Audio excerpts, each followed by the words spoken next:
My 2 bush bean rows. Then if I look, the next thing that I have is carrots. So I have 2 different varieties of carrots. I love the purple haze because they literally are purple. Once you cook them, they turn like regular color, and I'm pretty sure if I remember right, they're orange on the inside, but they're just pretty. And then I just have like some hybrid early carrots, so you could actually get baby carrots from these in like 36 days. Everything in this garden is going to come up, or in this part of the garden, is going to come up really, really quickly.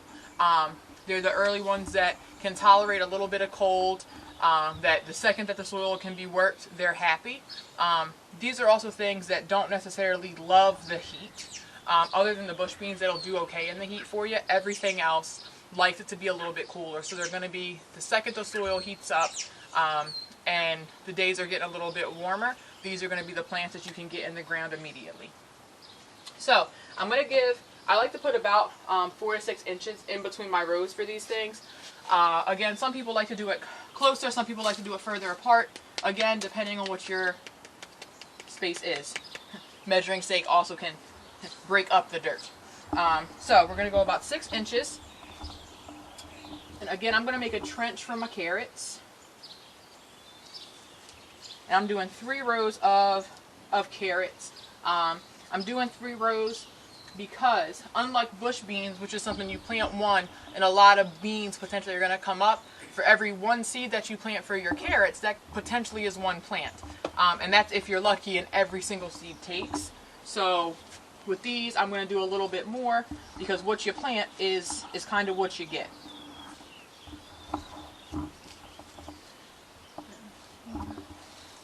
And again, as you can see, I'm not using the measuring stake as crazily for stuff. And I am also pulling things up that still seem to be a little bit rooted.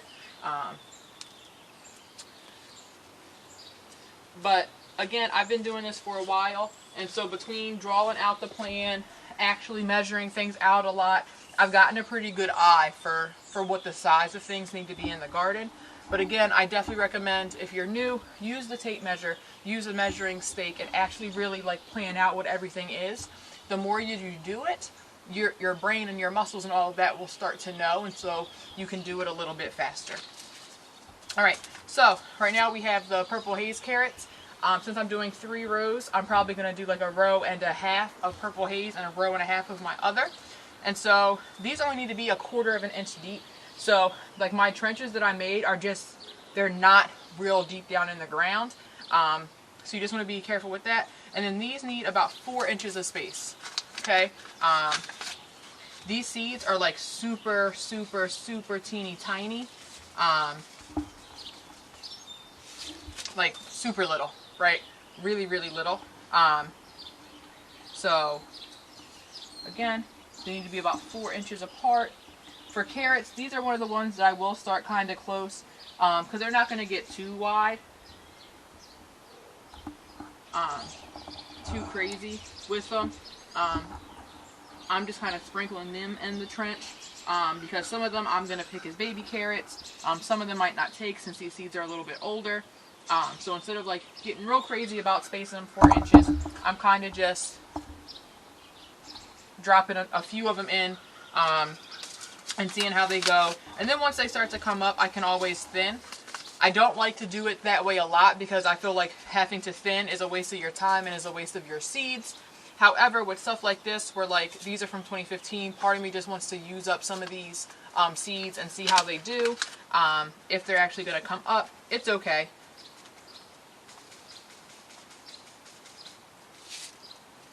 And these are the hybrid carrots.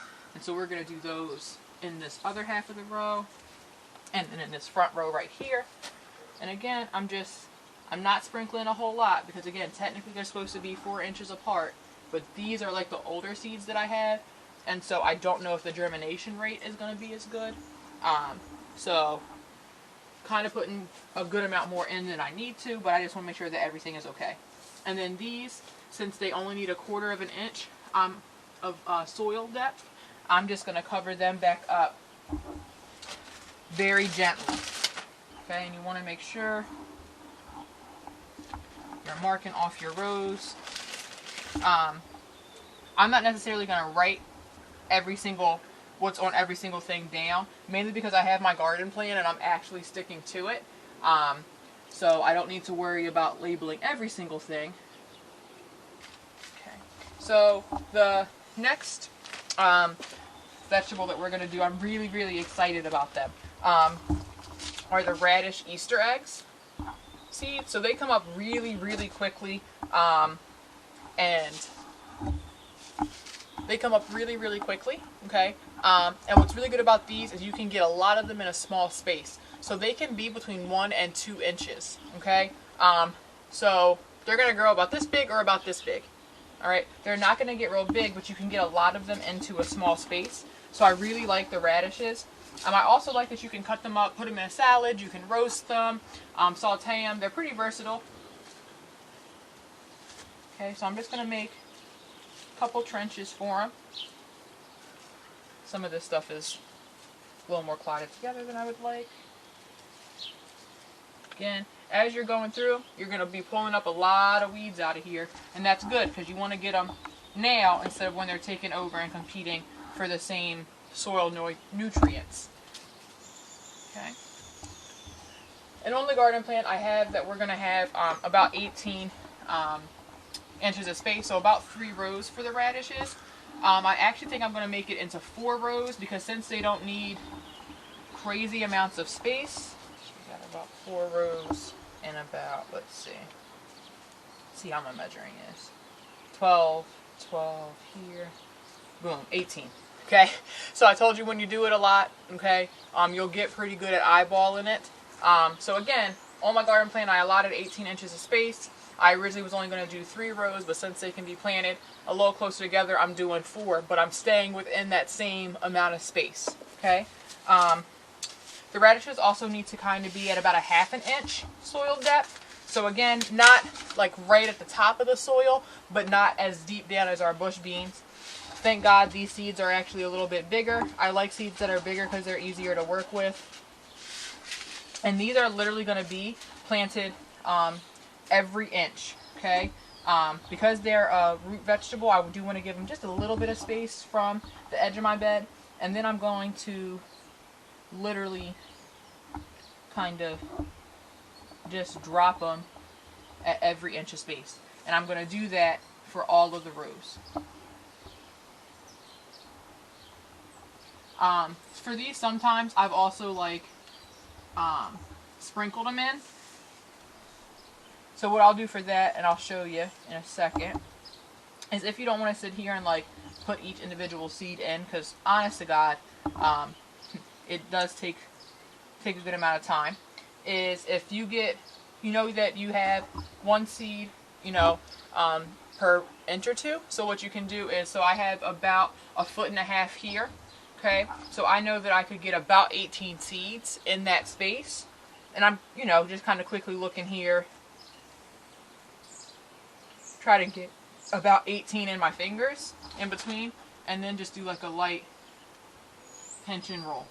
Okay, so they're not going to be evenly spaced necessarily, but you are still putting the right kind of ratio into that space if you don't want to sit there and have to take up a ton of time. So again, you can do it spacing them 1 at every inch, or you can also kind of just put the right amount in your hand and kind of sprinkle and try to not drop, you know, too many at a time.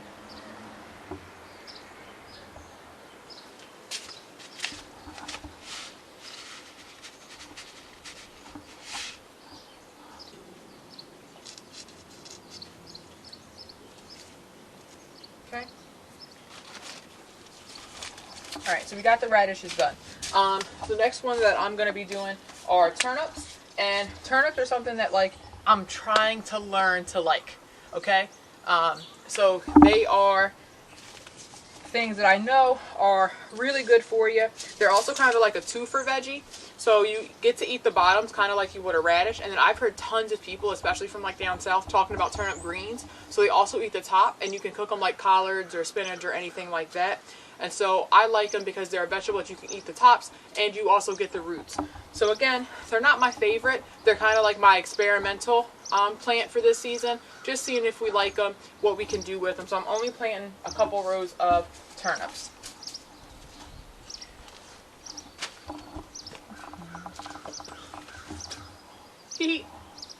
So guys, remember when I was saying that we have really good soil because we have worms? Worm on the outside. Tossing them in. Couple plants, please, sir. Thank you. Anyone that knows me knows how crazy it is that I just picked up a worm. Okay? When I was in high school, like literally germs, dirt, all of that terrified me. And something that really helped me kind of get through being afraid of dirt and germs and certain things was getting out here and getting in the soil and realizing that not everything is bad and not, not all dirt is the same, right? Not all soil is the same. And so, I still try to be conscious and I make sure that I go in and I wash my hands really well. Of course, I'm not out here, eating a sandwich while I'm gardening, but I'm a lot more comfortable with nature and things than I used to be. And so that's something that's helped, heal my mind and help heal some of my anxiety about certain things, is getting out here in the dirt and getting, to just experience that not all mess is bad. Okay? So, enough about life. Let's get back to the turnips. Now, turnips, again, about 1/4 of an inch, and they're about 4 inches apart as well. And these guys are going to get a little bit bigger. So, they definitely need more space than the radishes. So I'm just going to go ahead and make my trenches for my turnip green, or my turnips. And I'm doing two rows, and I'm going to do them again about 4 to 6 inches apart. Okay. And part of, I just thought I didn't realize I didn't explain this with the stake. Another reason that I use the stake to reach and make the rows is because to me it's a lot easier than having to like bend all the way over, put little holes in, and be stuck in this position. So if you're somebody that is a little shorter, or maybe you have back issues and things kind of like I do, this just helps save your back a little bit too. Or if you're somebody, again, saving your back, you can also just be standing up while you go through and make all your rows. So then that way it reduces the amount of time that you have to be down on the ground. Just I know some people watching, ability wise, some of this might be a little bit difficult. So got the trenches, almost fell down, embarrassing. And I have my 2 varieties of seeds for my turnip, so we're going to do 1 for each. If I was just starting / being really picky, what I would also do, and actually what I'm probably going to do for these, since I've never planted turnips before, is on my label, I'm actually going to label the variety that I'm putting down. Again, it's my first time growing them, so I kind of want to get an idea about if they grow a little bit differently. Okay. And again, final spacing for these is supposed to be about 4 inches, 1/4 of an inch down.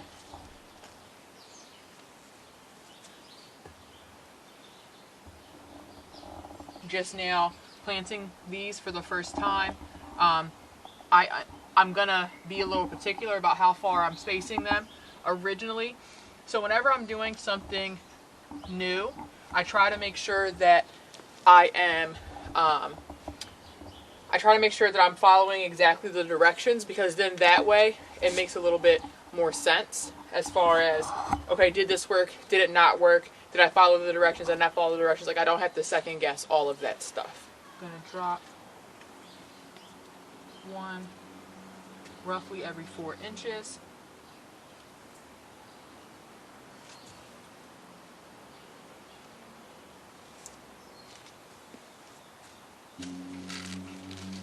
Oops. Might have turnips in the walkway. Okay.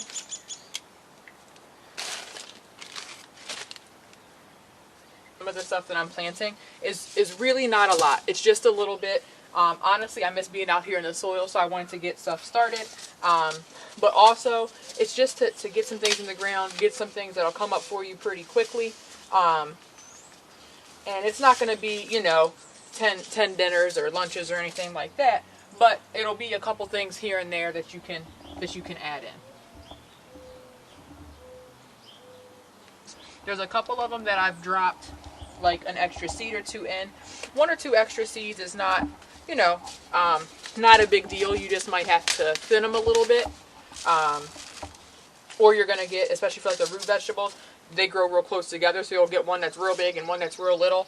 But for me, that's not too big of a deal. Okay. So the next thing that we're going to do, kind of like the last of the root vegetables, are beets. Beets are something that I am learning to like, actually. They're kind of, I don't know, they're a little bit weird for me. I'm still trying to figure out where exactly I like them. I know I talked about it in one of my other videos, in the garden plan video. One of my old bosses at Westchester, I think she's vegan or vegetarian, but she makes really good chocolate beet cupcakes. I know, sounds real gross, okay? But they're actually amazing. They might have been some of the best chocolate cupcakes I'd ever had in my life. They were really, really moist, and you could barely taste the beet in them. It was really good. I was pleasantly surprised. Okay, so for my beets, okay. People also can them and pickle them. Oh, so my mom is here videotaping, guys. Okay, and what she just said is people also can and pickle them. Who just thunk it? Okay, adding it to my knowledge base. Now adding it to your knowledge base. Pickled beets, friends. Pickled beets. Alright, so for the beets, okay, again, about 4 inches to 6 inches between the rows. And then, ooh. So this one says to sow 15 seeds per foot. And that I don't have to thin. Anything that tells me I don't have to thin it, I like it. Okay, so what happens when you read the back of your seed packages? You get knowledge. That's why they put the little notes on the back. Okay? Read the notes.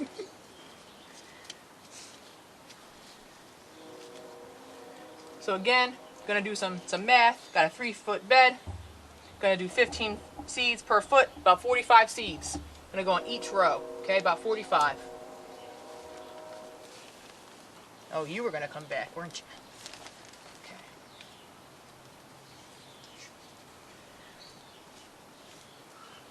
So here's for some of my math friends.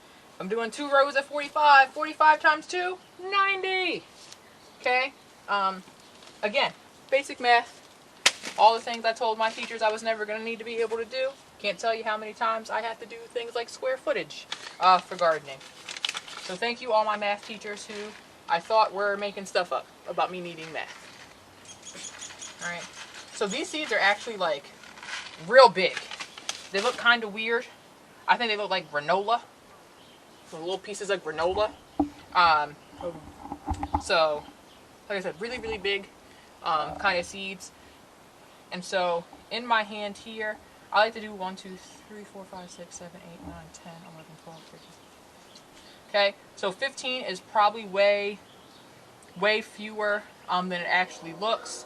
So, I kind of just count out my 15. And then sprinkle them in about a foot. And then again I do the same thing. If I see that like a couple of them are like literally on top of each other, like that's not going to work too well. So I try to like give them a little bit of space if they need a little bit of help. And again, I have 2 varieties of these. So I am gonna at least label the type of one, just so I know what it was. And then if you only have 2 varieties, you don't have to label the other one, because it's just the one you didn't label.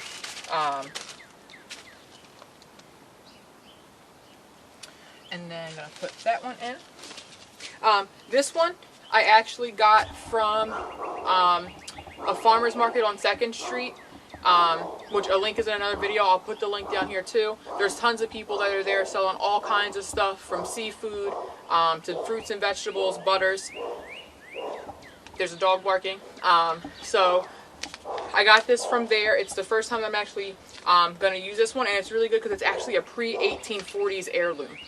Okay, so heirloom seed basically means like it's from a long time ago. They're normally a little bit more expensive, but they're closer to kind of some of the original varieties. There's actually, I don't have a lot left in this one, so these are probably going to get a little bit more spacing than they needed, but that's okay. Just going to get these guys covered back up.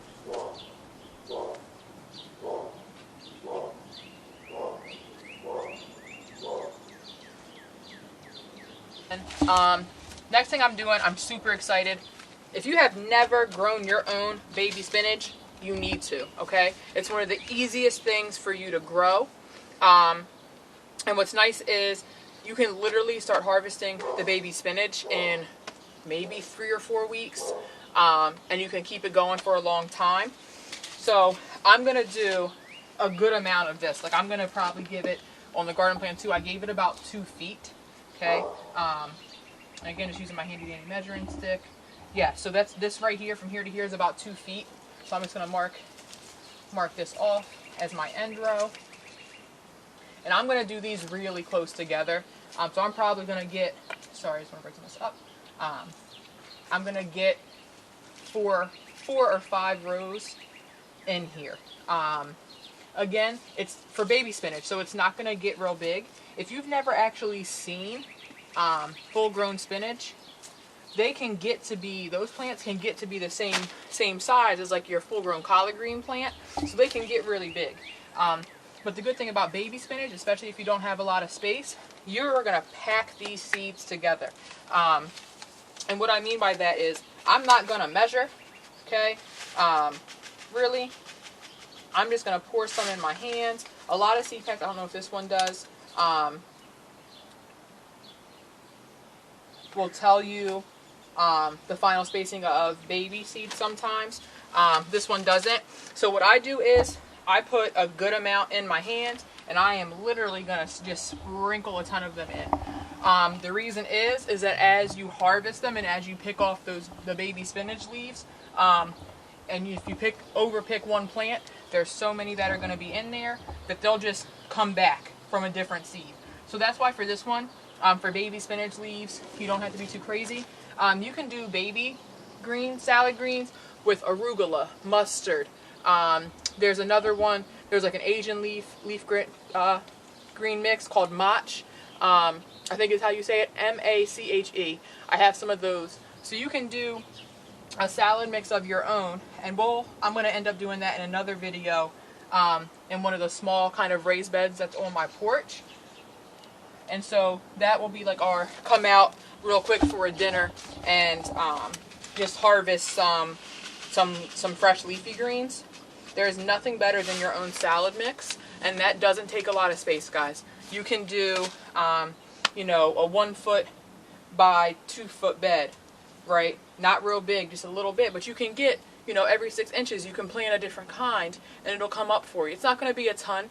Maybe enough for 2 or 3 people to have a fresh salad throughout for a little while. But again, just something small that you can do if you're crunched for space or something like that. Also great for kids to get started on something like that because they're really hard to mess up. So they're going to do well.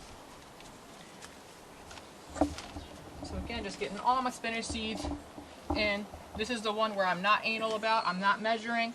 I just kind of get a handful of seeds and put them in. Spinach seeds you can also pretty much find anywhere. There's something that's really, really common.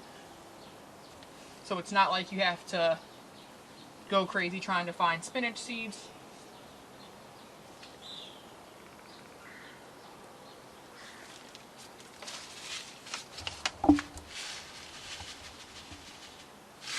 And again, I probably could have like put a ton more in my hand at once and had enough for all the rows, but also don't want to drop any. So, hey guys, sorry about the awkward ending. Camera ended up dying, but that was the end of me putting together the direct sow bed. So if you're enjoying what you're seeing, if you're having a great time getting to learn about the garden, go ahead and hit that subscribe button down below, ring the notification bell, and I'll see you next time.